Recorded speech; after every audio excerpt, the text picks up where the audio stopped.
অষ্টম শ্রেণীর প্রিয় শিক্ষার্থী বন্ধুরা, এখন আমরা রাজশাহী বোর্ডের আরেকটি প্রশ্ন নিয়ে আলোচনা করব প্রথম অধ্যায়ের। তো তোমরা আমার ভিডিওগুলো ধারাবাহিকভাবে দেখতে থাকো। আমি এখানে যত টাইপের সৃজনশীল প্রশ্ন হতে পারে সব টাইপের সৃজনশীল প্রশ্ন নিয়ে তোমাদের ভিডিও দেওয়ার চেষ্টা করব। তো দেখো কেমন আমরা যে প্রশ্নটা নিয়ে আলোচনা করবো, এই প্রশ্নটি দিয়ে আছে এরকম: নিচের জ্যামিতিক চিত্রগুলো একটি প্যাটার্ন তৈরি করেছে যা সমান দৈর্ঘ্যের রেখাংশ দিয়ে তৈরি, অর্থাৎ এই দৈর্ঘ্যগুলো হচ্ছে সমান। আমরা যদি উদ্দীপকটা একটু লক্ষ্য করি, এখানে একটা বর্গঘর দিয়ে আছে, তার সাথে আরেকটা বর্গঘর যুক্ত করে দুটো বর্গঘর, একটা দুটো তিনটা, তারপর হচ্ছে চারটা, এভাবে করে বর্গগুলো জাস্ট কি করছে, বর্গঘরগুলো সংযুক্ত হচ্ছে।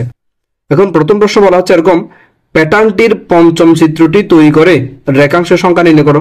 তা আমরা বুঝতে পারতেছি প্রথম চিত্রে একটি বর্গ, দ্বিতীয় চিত্রে দুটি বর্গ, তৃতীয় চিত্রে তিনটি বর্গ, চতুর্থ চিত্রে চারটি বর্গ। তাহলে পঞ্চম চিত্রটি কি হবে, আরো একটা বর্গ তার সাথে যুক্ত হবে। তাহলে ক নাম্বার প্রশ্নটির আনসার হবে যে এরকম: উদ্দীপকের আলোকে পঞ্চম প্যাটার্নটি নিম্নরূপ 1 2 3 4 5। তাহলে 5টি বর্গঘর। এখন প্যাটার্নটিতে রেখাংশ সংখ্যা কতটি দেখো, আমরা যদি এখান থেকে গণনা করি, এতটুকু একটা রেখাংশ, এতটুকু একটা রেখাংশ, প্রত্যেকটা এতটুকু হচ্ছে একটা রেখাংশ আমরা ভাগ করতে পারি। তাহলে 1 2 3 4 5 6 7 8 9 10 11 12, চতুর্দিকে 12টি, তারপর 13 14 15 দেন 16। তাহলে মোট 16টি রেখাংশ এখানে বিদ্যমান। তাহলে আমরা বলতে পারি প্যাটার্নটিতে রেখাংশের সংখ্যা কতটি, 16টি। এবার আমরা পরবর্তী প্রশ্নে ফিরে যাই। তো পরবর্তী প্রশ্নে দেখো এবার কি লেখা আছে আমাদের। পরবর্তী প্রশ্ন আমাদের দেওয়া আছে এরকম: প্যাটার্নটিকে একটি বীজগণিতীয় রাশির মাধ্যমে প্রকাশ করো।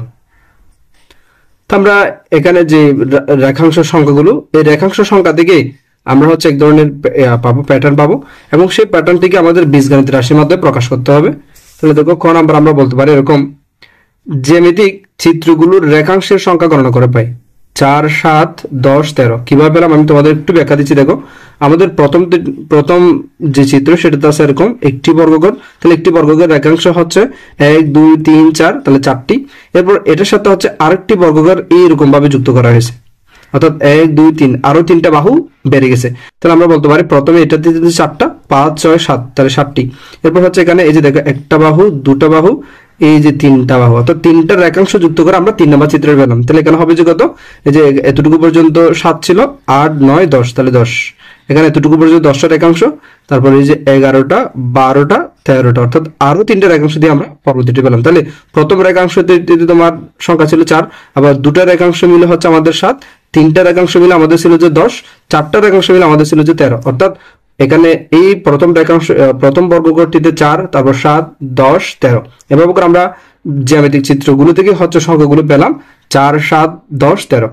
এবার আমরা আমাদের যেহেতু কি করতে হবে, জ্যামিতি একটা বীজগাণিতিক রাশি এখান থেকে বানাতে হবে, সেজন্য আমরা সংখ্যাগুলোর মধ্যে কোন ধরনের প্যাটার্ন বিদ্যমান সেটা লক্ষ্য করার জন্য আমরা যেটা করি, ফার্স্ট অফ অল হচ্ছে আমরা পার্থক্য বের করি। তাহলে 7 এবং 4 পার্থক্য হচ্ছে 3, 10 এবং 7 পার্থক্য 3, 13 এবং 10 পার্থক্য হচ্ছে 3। তাহলে সংখ্যাগুলোর মধ্যে আমরা পার্থক্য কত পেলাম, পার্থক্য পেলাম আমরা হচ্ছে 3 করে। এবার আমরা এই পার্থক্যটা হচ্ছে আমাদের মূল হাতের বীজগাণিতিক রাশি বানানোর জন্য, বা এদের মধ্যে কোন ধরনের প্যাটার্ন বিদ্যমান সেটা বের করার জন্য আমরা এই পার্থক্যটা অলওয়েজ কাজে লাগাবো। এখন আমরা যে পার্থক্যটা পেলাম 3, এই পার্থক্যের সাথে কত যোগ করলে বা কত দ্বারা গুণ করলে আমরা হচ্ছে এই মানটি পাবো, প্রথম রাশিটা পাবো 4 পাবো। তো আমরা দেখতে পাচ্ছি এটার সাথে যদি 1 যোগ করি তাহলে আমরা হচ্ছে কি পাচ্ছি, প্রথম পদটি পাচ্ছি 4। এবার এই যে 3 এর সাথে হচ্ছে আমরা কি করলে, অর্থাৎ আবার 1 যোগ করবো, আমাদের অলওয়েজ সবসময় এখানে একই প্যাটার্ন থাকতে হবে। তাহলে এই যে দেখো 2 নম্বর সংখ্যাটা আমরা পাবো। তা আমরা যদি প্রথম সংখ্যা হিসেবে এখানে 1 দিই, কোনো মান পরিবর্তন হয় না, কিন্তু এই জায়গায় যদি 2 দিয়ে কল্পনা করি আমরা, 3 2 6 6 এর সাথে যোগ করলে 7। এবার এই প্যাটার্নের সাথে যদি পার্থক্যের সাথে যদি আমরা 3 নাম্বার পদ বের করার জন্য এটার সাথে যদি 3 দ্বারা গুণ করে 1 যোগ করি, তাহলে দেখো 3 3 9, 9 এর সাথে 1 যোগ করে 10। একইভাবে এই যে পার্থক্যটা আছে তার সাথে যদি আমরা 4 নাম্বার পদের জন্য 4 দ্বারা গুণ করি এবং 1 যোগ করি, 3 4 12, 12 কে 13। এভাবে করে আমরা একটা প্যাটার্ন এখান থেকে খুঁজে পাই না। তো এই যে আমরা এক ধরনের প্যাটার্ন এর মধ্যে লক্ষ্য করলাম, এটা হচ্ছে আমরা বীজগাণিতিক ভাবে একটু প্রমাণ করে দেখাবো। তো আমরা লিখতে পারি প্রথম চিত্রের রেখাংশের সংখ্যা 4টি, দ্বিতীয় চিত্রের রেখাংশ 7টি, তৃতীয় চিত্রে 10টি, চতুর্থ চিত্রে 13টি। এবার 4টিকে আমরা লিখতে পারি 3 যোগ 1, 7 কে লিখতে পারি 6 যোগ 1, 10 কে লিখতে পারি 9 যোগ 1, 13 কে লিখতে পারি 1 কম করে 12 যোগ 1। এবার 3 কে লিখতে পারি 3 গুণ 1, 6 কে লিখতে পারি 3 গুণ 2, 9 কে লিখতে পারি 3 গুণ 3, 12 কে লিখতে পারি 3 গুণ 4। অর্থাৎ এখানে আমরা এই ধরনের প্যাটার্নটা আসলে এখানে কি করলাম, বুঝাই দিলাম। তাহলে আমরা এখানে আমরা যে ধরনের প্যাটার্ন হচ্ছে এখানে খুঁজে পাবো সেই প্যাটার্নটা হচ্ছে এখানে স্যার এখানে উপস্থাপন করে স্যারদের বুঝিয়ে দিব যে এরকম 3 গুণ 1, অর্থাৎ প্রথম পদের জন্য পার্থক্যের সাথে 1 গুণ করে 1 যোগ করলে পাওয়া যাবে। আবার পার্থক্যের সাথে 2 নাম্বার পদের জন্য 2 গুণ করে 1। তাহলে 3 নাম্বার পদ বের করার জন্য পার্থক্যের সাথে 3 গুণ করে 1, 4 নাম্বার পদের জন্য 4 গুণ করে 1। এভাবে করে আমরা এখানে এর মধ্যে এক ধরনের কি পেলাম, প্যাটার্ন খুঁজে পেলাম। তাহলে 5 নাম্বার পদটি কি হবে, 3 এর সাথে 5 গুণ করে 1। 6 নাম্বার পদটি কি হবে, 3 এর সাথে 6 গুণ করে 1। এভাবে করে আমরা প্যাটার্নটা পেয়ে গেলাম। তো আমরা বলতে পারি একইভাবে কতম চিত্রের রাশিটির সংখ্যা হবে 3 গুণ ক যোগ 1, অর্থাৎ ক মানে হচ্ছে পদের সংখ্যা, 3 ক যোগ 1। এভাবে করে আমরা একটা বীজগাণিতিক রাশি পেয়ে যাই, যেখানে কর মান যদি 1 বসাই 4 পাবো, 2 বসালে 7 পাবো, 3 বসালে 10 পাবো, 4 বসালে 13 পাবো। সেজন্য আমরা শেষের দিকে একটু লিখলাম যেখানে ক হচ্ছে পদের সংখ্যা। সুতরাং প্যাটার্নটির বীজগাণিতিক রাশি হচ্ছে 3 ক যোগ 1 এবং যেখানে ক হচ্ছে কি পদের সংখ্যা। এবার আমরা পরবর্তী প্রশ্নে ফিরে যাই। দেখো পরবর্তী প্রশ্ন আমাদের বলা আছে এরকম, প্যাটার্নটির প্রথম 40টি চিত্র তৈরি করতে মোট কতটি রেখাংশের দরকার হবে তা নির্ণয় করো। তাহলে এরকম করে আমরা হচ্ছে যে চিত্রগুলো অঙ্কন করব। তো এরকম প্রথম যে 40টি চিত্র আমরা অঙ্কন করব, সেই 40টি চিত্র তৈরি করতে মোট কতটি রেখাংশ আমাদের দরকার হতে পারে। তাহলে জিনিসটা আমাদের এভাবে বোঝাচ্ছে, প্রথম চিত্র হচ্ছে তোমার 4, দ্বিতীয় চিত্রে 7, তৃতীয় চিত্র হচ্ছে 10, চতুর্থ চিত্র আমাদের 13। এভাবে করে করে আমাদের একটা এখান থেকে একটা কি পাবো, আমরা প্যাটার্ন ধারা পাবো, অর্থাৎ 4, 7, 10, 13 এর পরবর্তী রেখাংশের জন্য এখানে একটা মান পাবো। এভাবে করে যে ধারাটি আমরা এখানে পাবো সেই ধারাটির প্রথম 40টি পদের সমষ্টি বের করলে আমাদের রেখাংশের সংখ্যা হয়ে যাবে।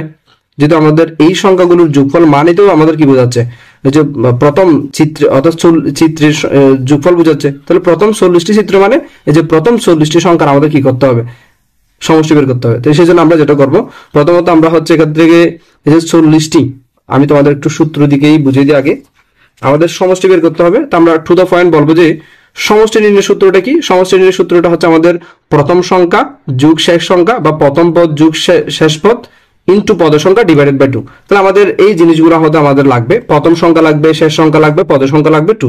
তাহলে আমাদের যদি 40টি পদের যদি আমাদের সমষ্টি বের করতে হয় তাহলে পদের সংখ্যা 40 দিয়ে আছে। আবার ধারাটির মধ্যে যদি আমরা দেখি, ধারাটি হচ্ছে এরকম 4, 7, 10, 13। তাহলে আমাদের প্রথম পদ দিয়ে আছে, তাহলে খেয়াল করো আমাদের প্রথম পদ দিয়ে আছে, পদ সংখ্যা দিয়ে আছে, দুইটা আমরা এমনি বসাতে পারবো।